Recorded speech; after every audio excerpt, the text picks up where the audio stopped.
Le Parti populaire européen a donné le coup d'envoi aux préparatifs du grand rendez-vous européen du mois de juin prochain, les élections européennes. Pour la première fois de l'histoire, 27 pays, les 27 États membres de l'Union européenne, vont tous ensemble et aux mêmes dates, les 4 et 7 juin 2009, élire leurs représentants au Parlement de Strasbourg. Le PPE, qui compte parmi ses membres 13 chefs d'État et de gouvernement sur les 27 de l'Union européenne, et au Parlement européen 288 députés sur 785, aspire à rester la première force politique en Europe après les élections.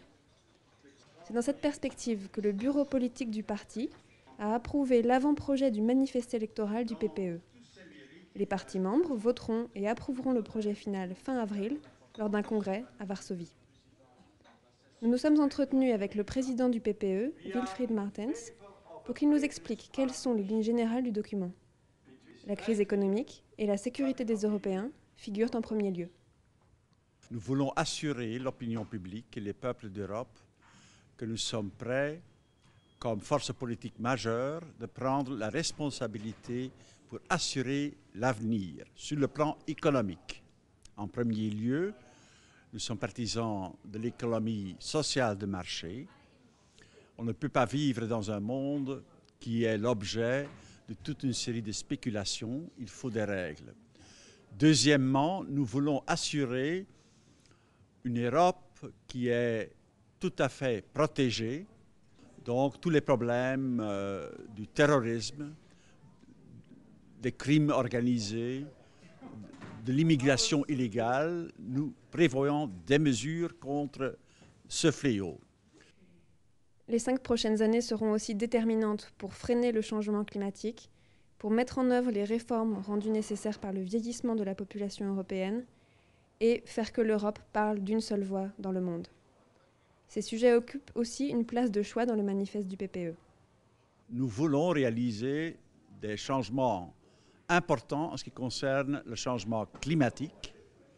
Nous sommes partisans, entre autres, des nouvelles technologies, vertes comme on dit. Nous sommes aussi concernés par le défi démographique. Nous voulons que les seniors dans nos sociétés jouent encore un rôle important s'ils ont la capacité et nous voulons les assurer en ce qui concerne la sécurité sociale. Nous voulons aussi que l'Europe parle avec une seule voix dans le monde.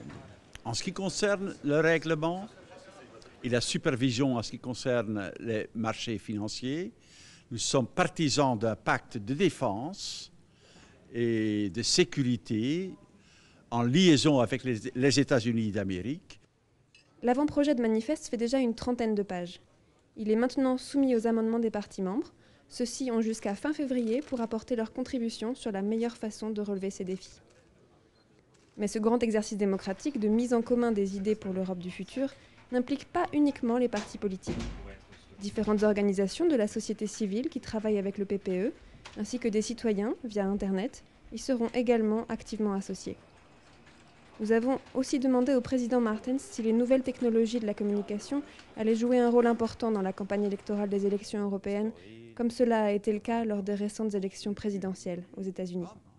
C'est la première fois dans 30 ans d'histoire du Parti populaire européen que notre programme électoral sera aussi le fruit des propositions, des suggestions de l'opinion publique. Et Internet va jouer un rôle éminent. Le compte à rebours pour les élections européennes a commencé pour les populaires européens. L'objectif est clair, rester la première force politique en Europe et pouvoir à nouveau influencer la désignation du prochain président de la Commission européenne. Ce programme a été préparé par le service de presse du groupe PPE-DE au Parlement européen. Pour plus d'informations sur nos activités politiques et nos propositions électorales, rendez-vous sur notre site internet www.epp-ed.eu. Merci et à bientôt.